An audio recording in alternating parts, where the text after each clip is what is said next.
Hello friends, good morning. It's hot coffee.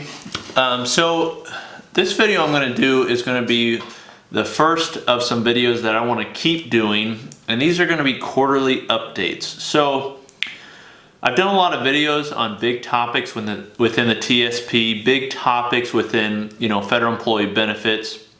I'm going to continue to do those. But I want to, create more videos that are more, I guess, current times and can be really helpful for you going forward. So what I'm going to do is every quarter I want to come out with a new video detailing what's happened with the TSP from the previous quarter. So the third quarter of the year ends with the start of October. So we're getting near the end of the quarter. And so I want to do this video detailing how the performance of the TSP has performed in the third quarter, and then talk about some things to look for in the fourth quarter.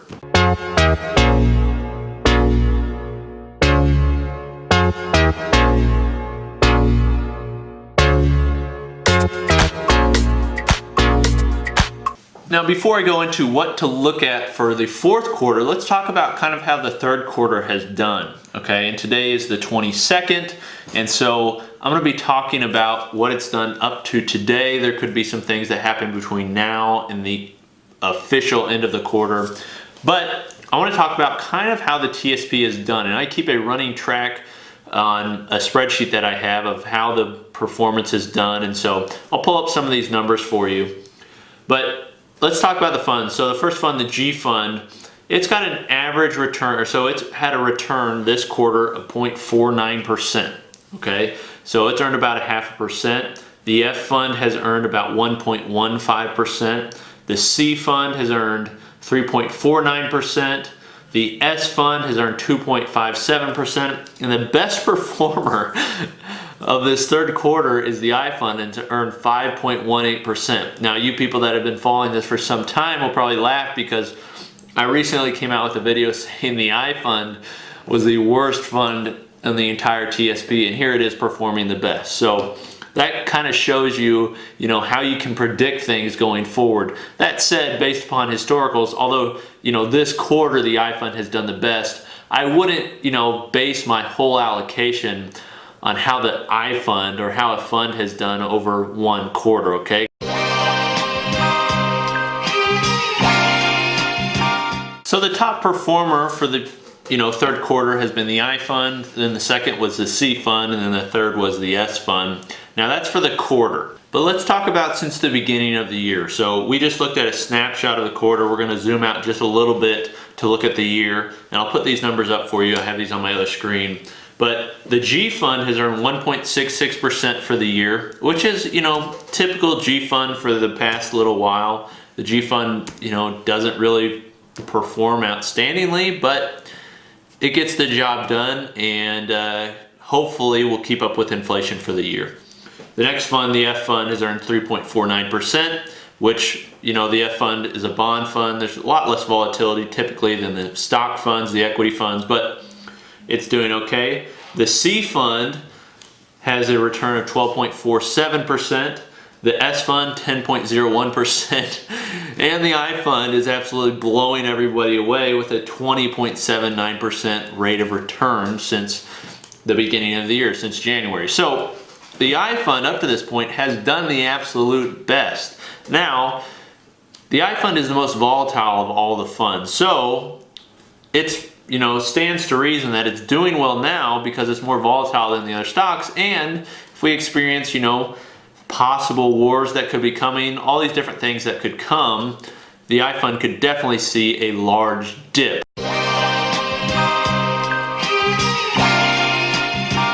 So I've discussed where we've been, but let's look at where we're going, because the fourth quarter, it's the end of the year.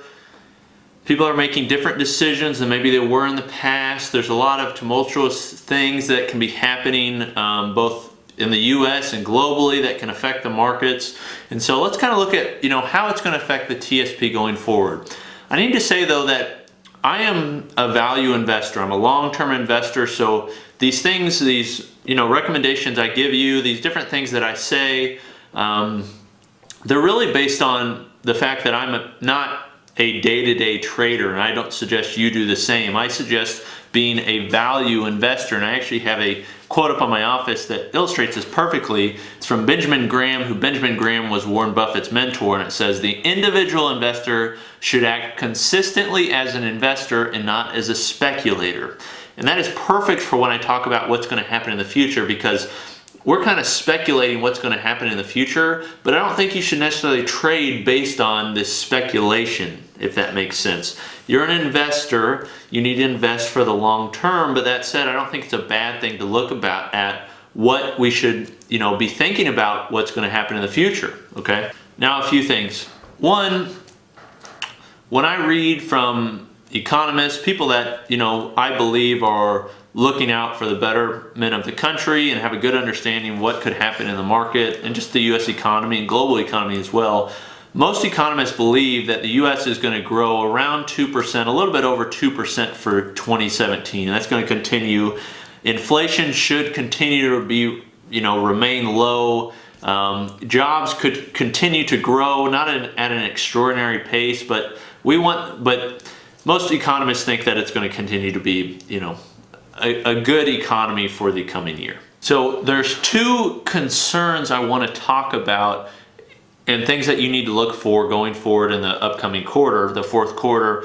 And these are concerns that I think a lot of people have, and there's more, risks that could be had, but these are the two big ones, and I don't want to bore you with too long of a video, but the biggest concern that I kind of see is really, the possible war that could be waged with North Korea. Now, North Korea and Kim Jong-un, they're kind of, starting to talk about, all these bombs that they're building, that they're working on, hydrogen bombs, nuclear threats, all these different things, and really making themselves look kind of tough. But the issue is, our president, and when I say these things, I'm not saying from either side of the party, I mean, whether I agree or not with President Trump, I support our president because I'm an American and I believe I should, support my president whether I agree with him or not. So I'm really just saying these things. This is kind of